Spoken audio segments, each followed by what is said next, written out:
A wise man once said that the funniest thing about this World Cup is when everyone realizes that Messi is still the best player in the world.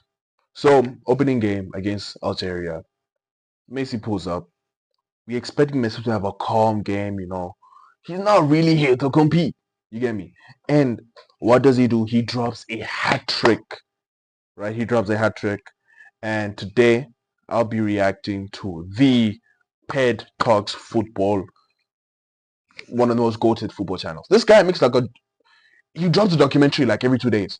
It's crazy, insane consistency. So we're going to be watching. The World Cup has a serious Lionel Messi problem. Again, let's get into it. What if Messi won the World Cup again? Could you imagine? Huge difference. Messi flying forward. Leo Messi! Insane. He transcends time.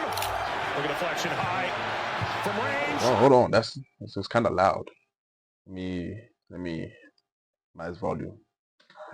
Big deflection. Going in. It's two for Messi.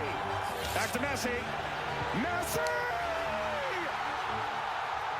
Because I don't believe we will get another Messi because he's special. Everything is special about him. Winning the World Cup once already puts you among the greatest to ever do it. It's not just another trophy, it's the holy grail of football. It goes to the team that survives the most brutal month in the sport. Right. The margins are tight, there's constant pressure, and there's no room for mistakes. Every opponent has spent years preparing for that exact stage. You only get a shot at it every 4 years, so winning it twice, back to back, is basically impossible. Only two teams have ever done it. Italy in 1934 and 1938, and Brazil in 1958 and 1962. And the last one happened more than 60 years ago. Modern football is built to stop repeats. I mean, the first problem is the 4-year gap. In club football, you can reset every summer. You can sell players, buy new ones, change your system. International football does not work like that. You're stuck with the same player pool. They get very little time together, and by the time the next World Cup arrives, your best players are either older, tired, or injured. You basically have to rely on getting a golden generation of players. On top of that, once you win, you lose the advantage of surprise. Every detail of how you played gets studied, replayed, and prepared for. What once caught teams off guard becomes predictable. Spain, for example, won the World Cup in 2010. They dominated world football and still crashed out in the group stage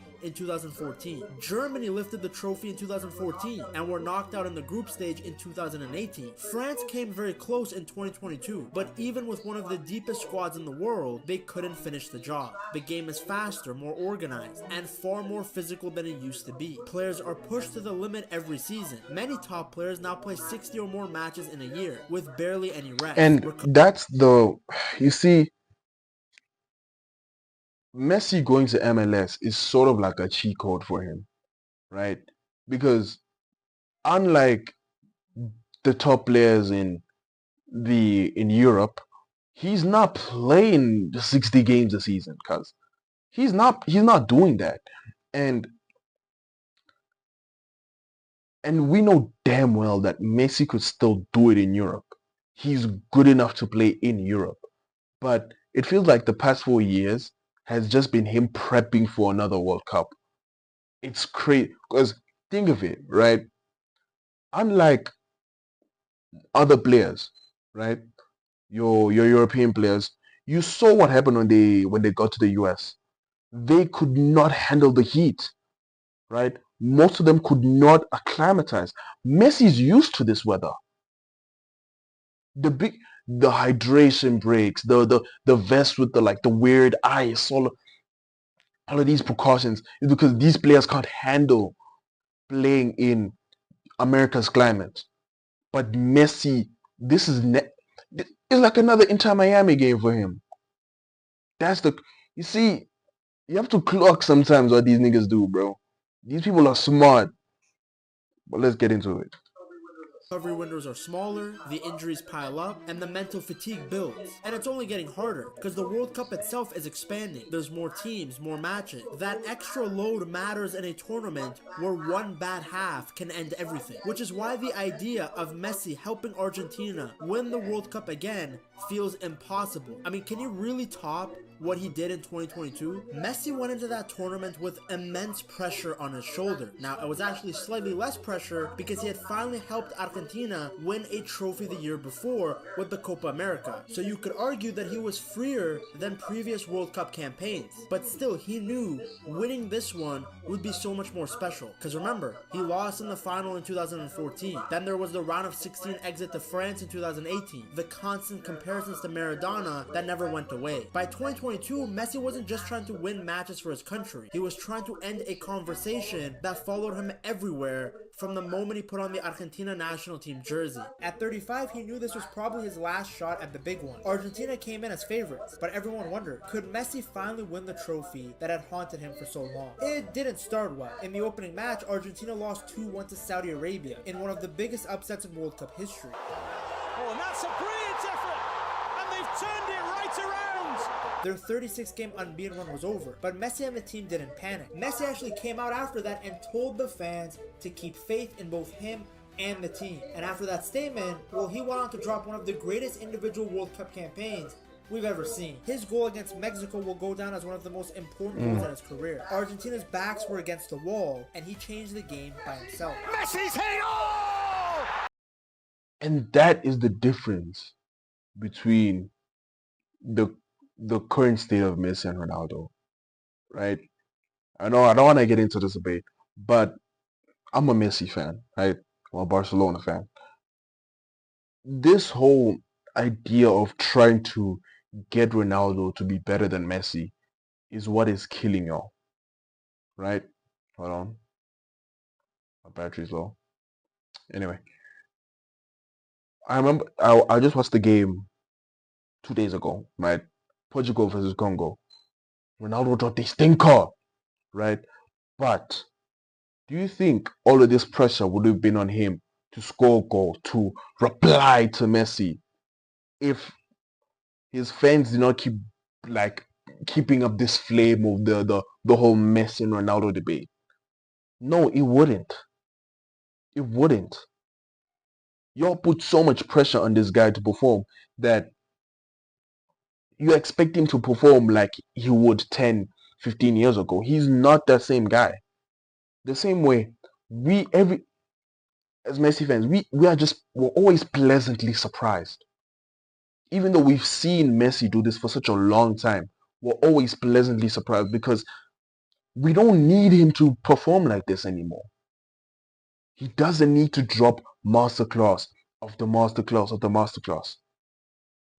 If Messi came into this tournament and didn't really play well, we would be fine. We would be fine. We'd just be happy to see him play. But then he continues to show us these levels. And you trying to put this thing on Ronaldo of him being the best or it's sad, man. That's what they came for! One more Messi moment! And Argentina are alive! In the round of 16 versus Australia, Messi scored a beautiful goal. His first ever in a World Cup knockout game. Argentina won 2-1. Messi! He's only gone and done it again.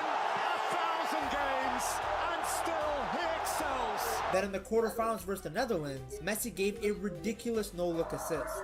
Wriggling away from Ake and fiddling through a beautiful pass. It's a wonderful Argentina goal. Molina pounced. Scored a penalty and buried his pen in the shootout. Argentina went through. Then in the semi-final versus Croatia, Messi scored a penalty and then completely embarrassed one of the best defenders in the tournament, Guardiola, with a wonderful dribble. Messi held up by Guardiola. Messi away from Guardiola. Argentina all but in the final. Messi now had 5 goals and Argentina were in the World Cup final. And that final, it was pure chaos. Probably the greatest match ever played. Messi scored the opener from the penalty spot. A heartbeat. And Messi. And Argentina went up 2-0. And Di Maria. Glorious goal. It looked like it was going to be an easy win. Yet France stormed back with Mbappe scoring twice in 2 minutes. Oh wow! Wow! An awesome force of nature! Extra greatest time commentary came, line Messi of all scored time. again in the 108th minute to make it 3-2, but Mbappe completed his hat-trick to tie it 3-3. It all came down to pen. Messi calmly scored his, and Argentina won the shootout thanks to Emi Martinez. Great stop! Martinez is punching the air again! Montiel. Argentina, champions of the world! Again!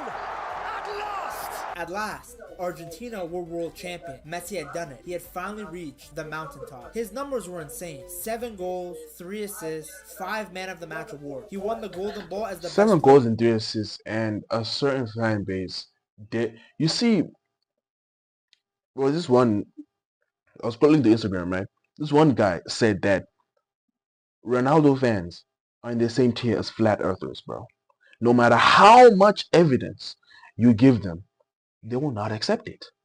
7 goals, 3 assists, and they'll be like, oh, nah, Di Maria carried him. Oh, nah, FIFA gave it to him. Oh, nah, this. Oh, nah, that. Bro, what are we on, man? What are we on? It's crazy, man.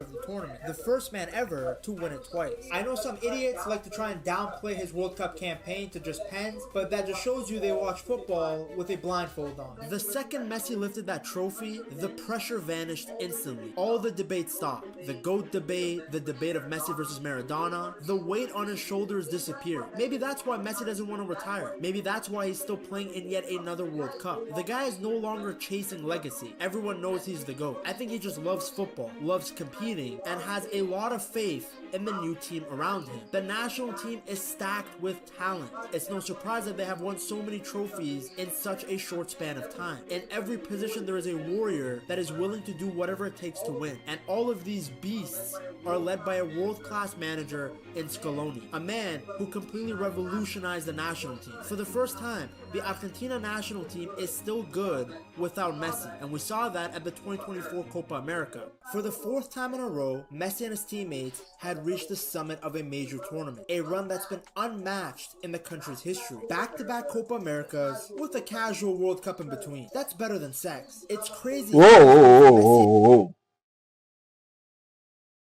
He thought he slick.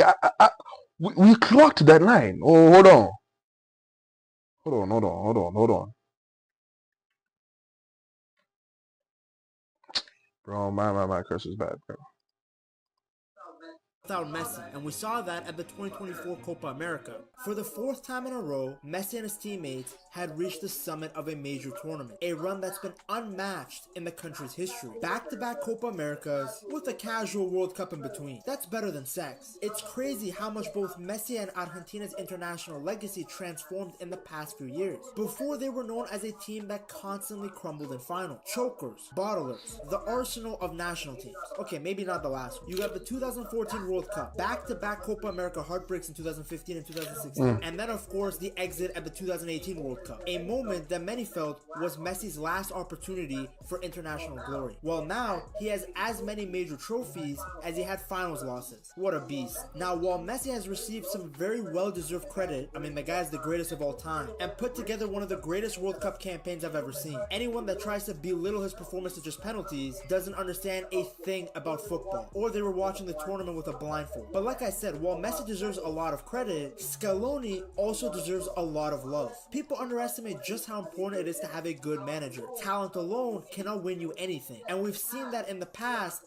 for Argentina. You see, in previous years, there was never a lack of talent with the national team. For example, let's go back to 2010. Bafana, South Africa, the World Cup. This team had Higuain, who despite all the memes and stuff, was a great number 9, at least at club level. I don't know, sometimes for the national team, this guy can't hit a barn door. They also had Tevez, who was destroying teams in the Premier League, a young Angel Di Maria, Demichelis, Otamendi. Not the best team in the World Cup, especially since the defenders and midfielders were not as high quality as the attackers, but certainly not a bad team. But the problem was the manager, Diego Armando Maradona. A great example that not all fantastic players can be fantastic managers. One of the greatest players to ever play the sport, but man, this guy had no idea how to run a team. The only reason Argentina even made it to the quarterfinals was because of individual talent, as seen by the fact fact that when they finally ran into a proper team, they lost 4-0. Anyways, he got sacked and replaced by Sergio Batista for the 2011 Copa America. But Batista wasn't that great either. Argentina started the tournament tying Bolivia, no offense to Bolivia, but come on, then drawing 0-0 with Colombia. Then they ended up losing in the quarters to Uruguay, and after, Batista was sacked. The next tournaments were better. Sabella came in and he was much better than all the managers before him. The team was more solid defensively, and Argentina made it all the way to the finals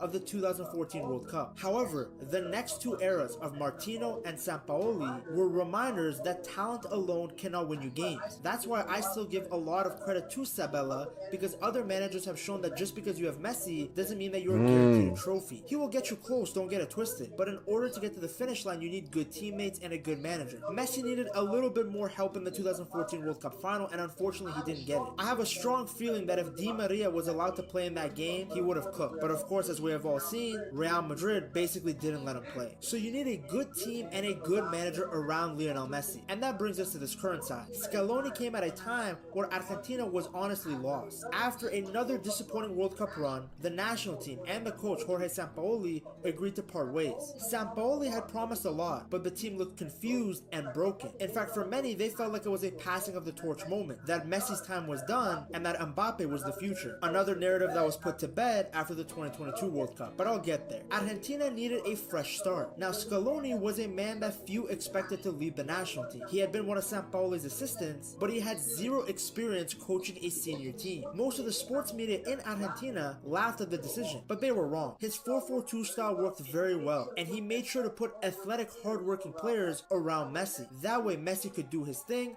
and could conserve his energy defensively. He still presses, but it's a lot easier for Messi to press when there's Rodrigo de Paul around him, McAllister, Molina. What ended up happening was that Argentina became solid defensively and very tough to break down, as evident by their 1-0 victory against Brazil at the Maracanã in Copa America. I mean, people have to understand how ridiculous that is. Argentina went to Brazil's own backyard and beat them in a final to lift a major trophy. To this day, I still think that final was the toughest one, because before then, Argentina hadn't won anything in 28 years. All of the demons around Messi and the whole national team were on their shoulders. The pressure and expectations had never been higher. Then you had Neymar was a demon in that game, bro. You know, certain games, bro, score lines don't tell tales, bro. Score lines do not tell tales, bro. That's why it's important to not just look at stats, not just look at score lines. Watch the games. Watch the games. Ronaldo fans, come to the front. Watch the games. You get me?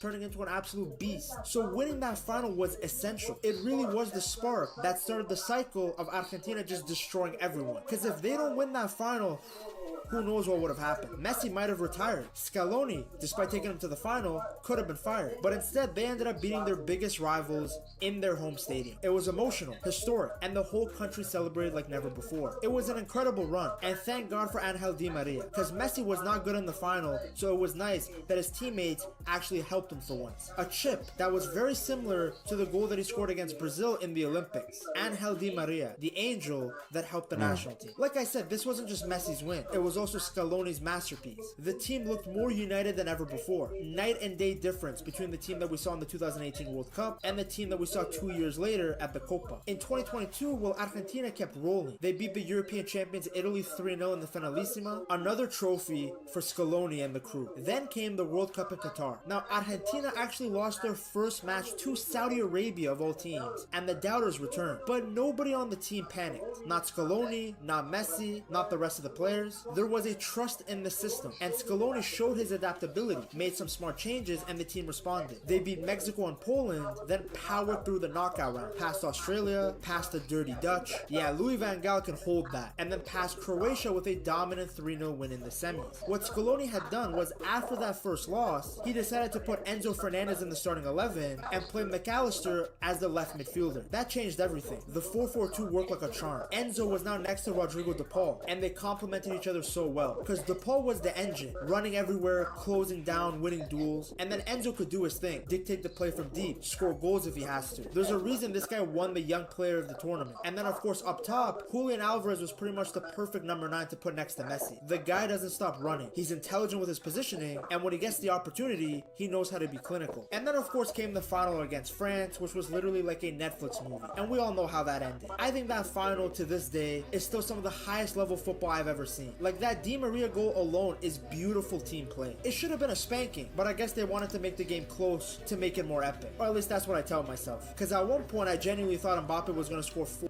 You see, right? I remember watching the game with my dad. You know, there are certain players that, how can I say this? Few players that when they get on the ball, I hold my breath. Like, there are a few players that fill me with so much fear when they get on. I remember even watching like El Clasicos, right? Watching like El Clasicos with my dad. And whenever Mbappe got on the ball, there was this time, was it when we beat them 4-3, right? Whenever Mbappe got on the ball, it felt like he was almost inevitable. Like he was going to make something happen. And no matter how much you trash on him, he's still that type of player. He's still the player that when he gets on the ball, he makes things happen. And this game, he was insane.